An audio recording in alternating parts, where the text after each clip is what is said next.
mga ka-atak, nandito tayo ngayon sa Mega Tower. Ayan guys, kasi meron tayong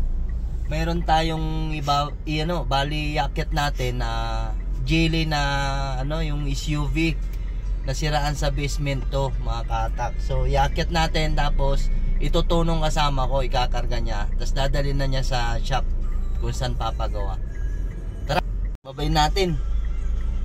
Samahan niyo ko.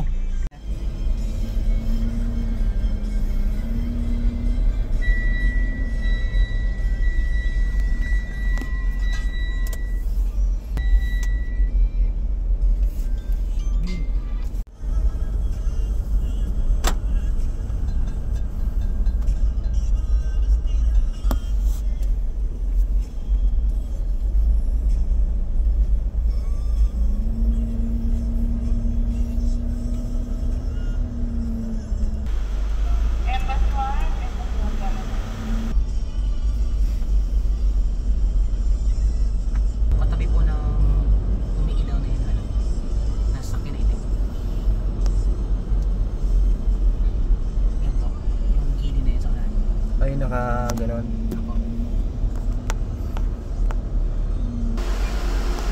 Guys, ito nga po pala yung kukunin natin, ay i-active natin. Bali, nasa basement 3 pala siya guys.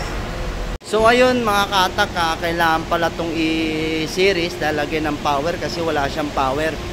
Kaya isi-series muna namin, lalagyan namin ng power mga ka-atak. Ganito pala yung yung Geely Okavango. Ayan po yung cambio niya guys, puro electronic, so hindi natin mai-neutral to hanggat walang power. So lalagyan muna namin ng power to para mai-neutral. Yun guys, na-neutral na namin, na-release na namin yung handbrake niya, pero naka-electronic din po yung handbrake guys. So ito na siya. Inaantay lang natin yung gate pass para makalabas na tayo. Ayan, ilagyan na rin namin ng kable. Ayan mga ka-atak. So ayun mga ka-atak, hilain na natin, pakyat.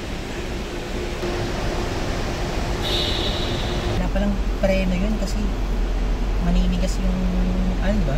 Wala pa kayong preno yun. Pag po? Ganyan, pagpatay mo makina. Pagpatay? Oo, alam ko maninigas. Matigas yan sir, pagpatay. Kaya nga eh. So, kailangan taga-dandahan lang. Pati manibela yan, matigas. Di ba kaya buwelo ka dito? Saan po? Kakanan ba tayo dyan sir? Hindi, dito kasi kakanan ka, so kailangan mo ng buwelo na to.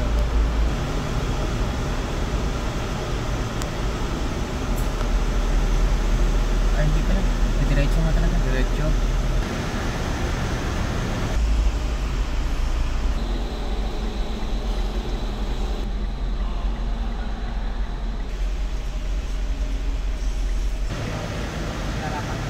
Opo.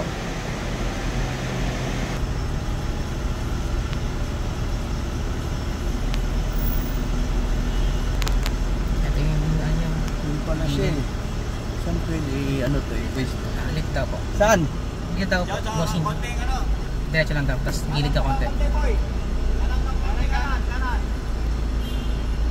Okay, diretso lang bossing. Sige pa, diretso pa. Tapos yan. So yung mga ka-atak, nandito na siya sa taas. Sasakay po nung kasama natin, ito ka-atak ko. Pero kami mauna na. Bye-bye, hanggang dito na lang yung video natin. Salamat.